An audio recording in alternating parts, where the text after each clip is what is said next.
Iran is ready to resume nuclear enrichment without any limitations unless sanctions are totally and immediately removed at the end of negotiations, Foreign Minister Javad Zarif said. Speaking to TV channel Euronews on Friday in Lisbon, Zarif said, "We can have the path of confrontation or we can have the path of cooperation, we cannot have a little bit of each. If we take the path of confrontation, the US and the UN will continue with their sanctions, and Iran will continue with its enrichment program. Without any limitations," Zarif said. Unfortunately, the United States started, using the phrase phased sanctions, Zarif added.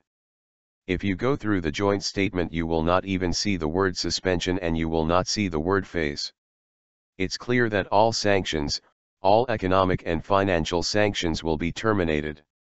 Global powers reached a framework agreement for a nuclear deal with Iran on April 2.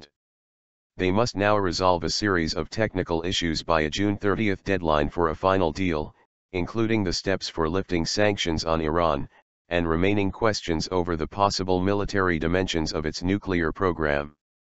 Zarif told Euronews that there were discrepancies between the framework agreement and the fact sheet released by the United States to explain what had been decided.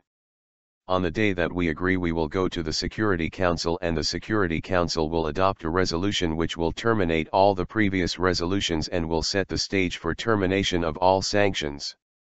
This is very clear, there won't be phased, there won't be suspensions, it is very clear in the agreement that we announced. He told Euronews. He said negotiations were at times difficult because Western powers had come to believe that sanctions were an asset, were something that they should not relinquish so easily. Now we start the difficult part, the difficult path of negotiating and writing the final agreement, said Zarif.